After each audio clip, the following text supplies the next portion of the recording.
Bienvenue sur Africa 24 dans cette nouvelle édition du Non-Stop Info. Voici les titres de l'actualité. Au Bénin, les travailleurs de l'administration publique sont en attente de la décision de la Cour constitutionnelle. Les agents de santé, le personnel de la justice, les forces de sécurité ou encore les magistrats espèrent le rejet de l'interdiction du droit de grève. Au Burundi, le gouvernement souhaite renforcer les juridictions nationales dans la nouvelle constitution. Une campagne de sensibilisation sur le référendum concernant la révision constitutionnelle a déjà débuté. Et puis au Sénégal, une nouvelle infrastructure énergétique a été inaugurée dans la région de Thiès.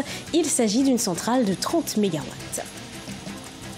Mais tout d'abord, au Bénin, la décision des sages devrait tomber dans la journée. Ce vendredi 19 janvier 2018, la Cour constitutionnelle dira si elle réhabilite ou non le droit de grève aux agents de l'État. Le 28 décembre 2017, les députés ont voté une loi interdisant le droit de grève aux agents de la justice, de la santé et de la sécurité publique. Les 7 sages de la Cour constitutionnelle béninoise l'étudient. On écoute justement à ce propos le politologue Mathias Yongpe. Je pense que de tous les côtés, je dirais aussi bien dans l'opinion que des organes de médias les plus importants, il semble clair que la décision de la Cour va dans le sens du rejet, du retrait du droit de grève aux agents, n'est-ce pas, des secteurs de la santé et de la justice.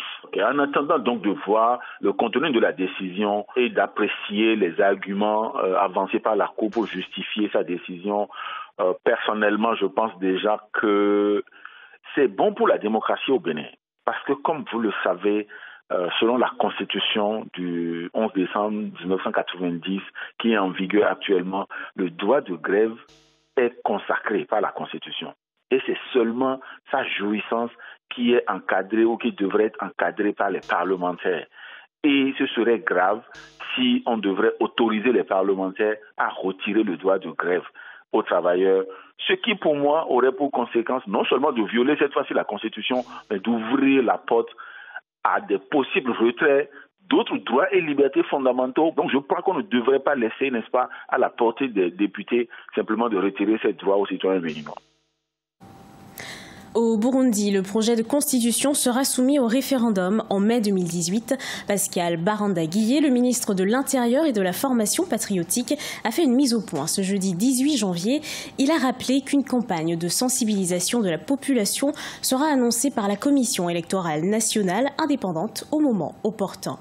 Certains membres de l'opposition qui ont appelé à voter contre les amendements de cette constitution se sont vus infliger des sanctions allant jusqu'à des arrestations pour enquête.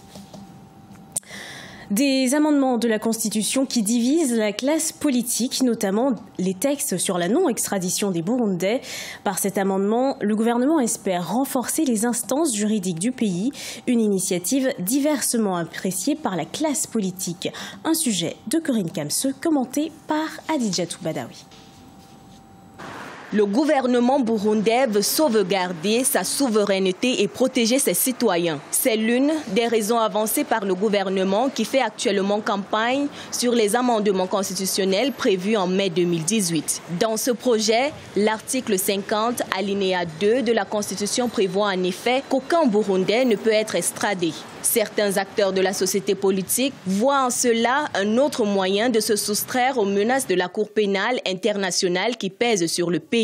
L'intention est de soustraire tout Burundais coupable de crimes de la justice internationale. Les ténors du pouvoir croient faire obstacle aux enquêtes et poursuites de la CPI. Or, le Burundi a ratifié des actes et conventions internationaux qui obligent les États signataires à extrader toute personne poursuivie devant la justice internationale. Le gouvernement burundais s'est retiré de la Cour pénale internationale le 27 octobre 2017. La Cour de la Haye accusait des agents de l'État et des membres du parti au pouvoir d'avoir commis de nombreuses violations de droits humains et d'avoir été responsables des crimes contre plus de 1200 personnes entre avril 2015 et mai 2017. Les autorités politiques aimeraient soit protéger les personnes qui ont été impliquées dans la répression des manifestations.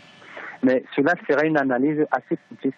En vertu du principe de la réciprocité, le Burundi pourrait toujours extrader leurs ressortissants, soit pour puiser des, soit alors pour y être jugés. Les ressortissants burundais sont entre guillemets protégés par cet accord-là. Dans l'optique de rassurer les voix qui s'élèvent pour dénoncer une loi qui participe à isoler le Burundi, Terence Ntahiraja, porte-parole du ministère de l'Intérieur, affirme que le pays reste attaché à toutes les conventions signées relatives aux droits humains. Ce d'autant plus que le principe de réciprocité diplomatique reste en vigueur. Abdel Fattah al-Sisi, le président égyptien, a limogé son chef des services de renseignement, Khaled Forsi. Il l'a remplacé temporairement par son chef de cabinet, Abbas Kamal. Le chef de l'État a promulgué un décret chargeant le général Abbas Kamal, un fidèle allié, de diriger cette puissante institution jusqu'à la nomination d'un remplaçant, selon la télévision et la presse d'État. Aucune précision n'a pour l'instant été communiquée sur les raisons de ce remaniement. Au Sénégal, la région de Thiès est dotée d'une nouvelle infrastructure énergétique.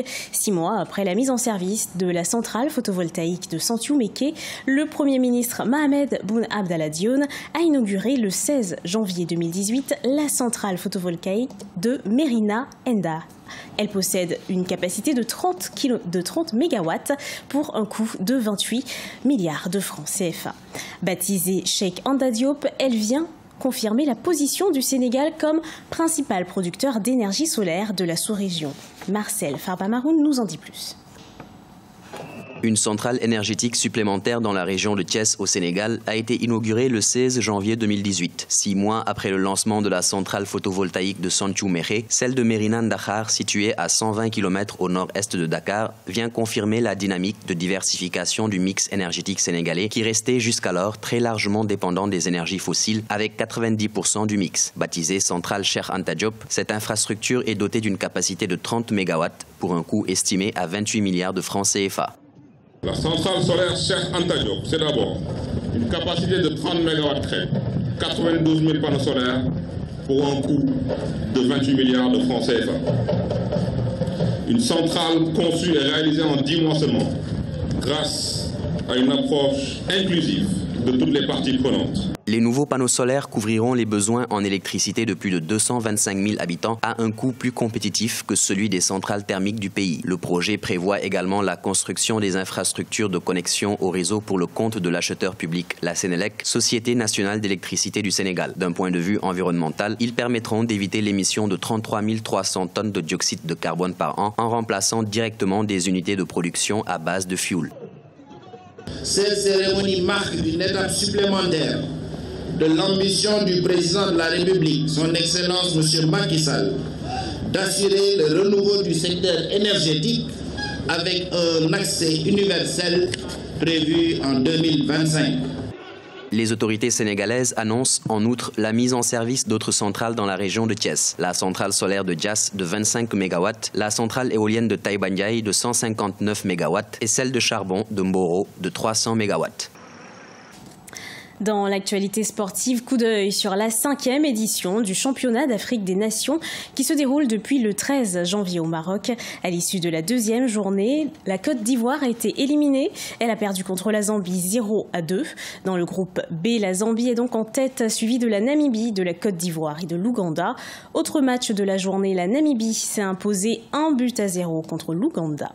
Aujourd'hui, place au groupe C. La Libye affrontera le Nigeria à 16h30 GMT. Ils lutteront pour la première place et le Rwanda sera face à la Guinée équatoriale à 19h30 GMT.